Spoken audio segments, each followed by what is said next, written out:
Hey, checking out the seagull, checking out the people right there, Seaside 63. Mostly cloudy. That marine layer is hanging tough and really will be there for the next few days.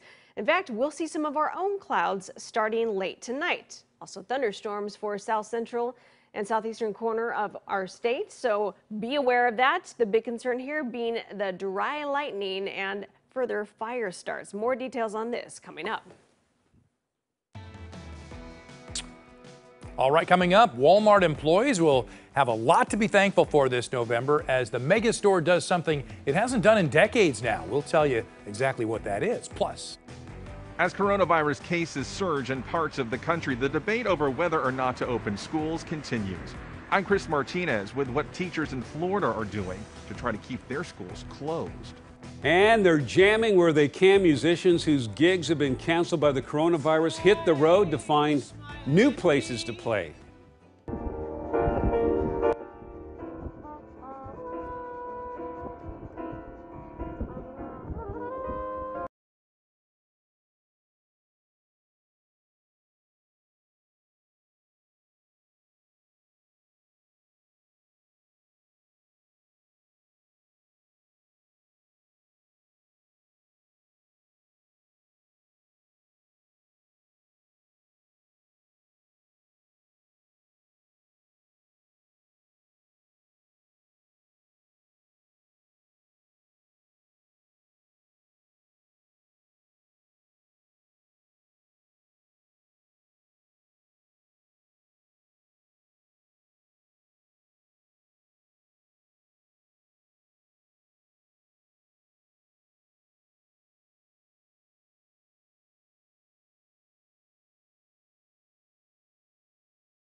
Our Oregon senators have secured a grant to repair the main water line of the Confederated Tribes of Warm Springs on the reservation there. They've experienced major water issues for years, including multiple boil water notices in the past few months.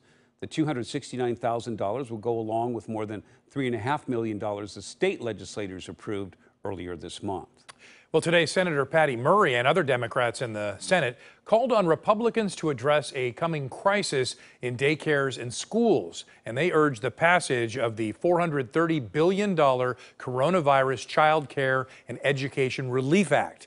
It would help school districts avoid cuts. Also, it would support higher learning, students and institutions, and it would help child care providers stay in business. Senator Murray said this about the legislation today: "We know parents, students, and educators all want that too, but bullying schools with one-size-fits-all demands isn't the road back to safe in-person learning and will only lead to more chaos, more infections, and would put people at risk. And we're getting a look at the June unemployment numbers for the counties in Washington state, and it shows Clark County had an unemployment rate of 10.2% in June, while Cowlitz County is at an even 10. Skamania County, 10.3%.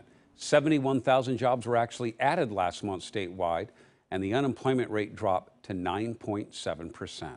Well, the Japanese garden will reopen tomorrow. The staff closed it down again last week because 2 people had tested positive for the coronavirus. Crews have deep cleaned it multiple times since then, and the garden will now be closed on Tuesday, and face coverings are required the entire time that you visit the gardens. And don't forget that you must reserve your time to visit online now.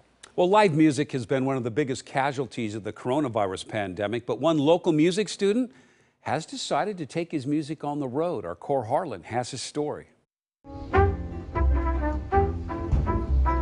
One of the places you might have seen John Deschler and his minions of music is playing on the street near the Oregon Crafters Market in downtown Silverton recently. Blue sky smiling at me. No one to play for? How about in front of a rural setting in the shadow of a house with no obvious audience? So the concept just was like, well, let's go play for people safely where they are, but let's shoot a little video too for the people who are staying at home. John's son is a piano player whose work on Bourbon Street in New Orleans dried up earlier this spring, so he joined the ensemble for a while. They've played in more than a dozen locations to date since the world of music closed in around them in March, as many official events canceled or stopped live performances. So John has had to improvise, now with a piano in the back of his pickup, a guitar, and a couple of other musicians who play when and where they can.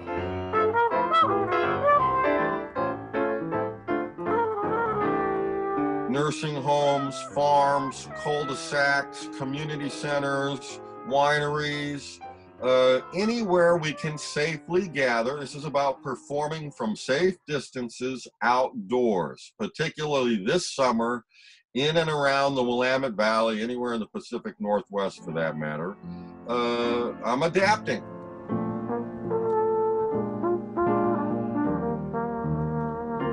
This is an attempt at a new beginning, a reset, a way to fill more of the public space with music.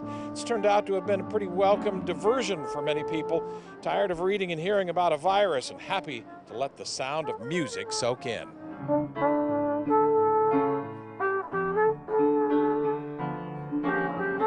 Cor Harlan, Coin 6 News. He is one talented musician, his son excellent on the piano. You know, it lifts the spirit when you hear music like this with everything everyone's been going through, Natasha. Yeah, it certainly does. And, you know, a week like this week where we've been dealing with heat now, day 2, there is some good news in the weather department. We will be cooling down, and you'll really notice it more so tomorrow and even lasting through Friday. After that, though, we start to heat up again. A nice view right now from the Pine Mountain Observatory, University of Oregon, looking out to the south-southeast, and you can see a few more mid-level clouds in the mix right here, whereas the last few days it's been crystal clear. So what's happening? Oh yeah, we have that southerly flow happening for the eastern portion of our state, which is actually bringing in thunderstorms much further south of this point, which we'll show you here on the map in just a second. The Dalles right now 96, 88 Portland, 91 Salem, 93 Eugene, and now 100 degrees in Medford, and that is where a heat advisory continues through this evening. Along with that, a red flag warning for a portion of the state. So some of you seen some relief. Some of you, it's a little bit hotter, especially out towards Baker City and Pendleton. Lincoln City, we want to help cool you down. So here you go, take in the view. 65 degrees, wind is out of the northwest at about 17 miles per hour. So the onshore flow is with us and really isn't going anywhere anytime soon. So more clouds at the coast, eventually spilling over to the valley. Again, there's that heat advisory for Ashland and Medford through tonight. But the big deal here, the red flag warning, that'll be in effect for a good chunk of our state, spilling all the way over to Boise, Idaho. So what this means is, yes, it's going to be hot. It's already very dry.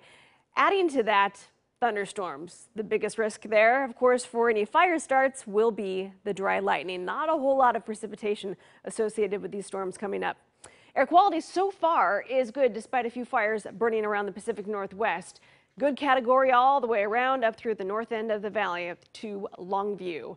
Thinking about cooling down, where to go? Willamette River, this river temperature has come up here in Portland, 73 degrees. Clackamas in Oregon City, 68. 68 also Columbia River. Washougal now at 69.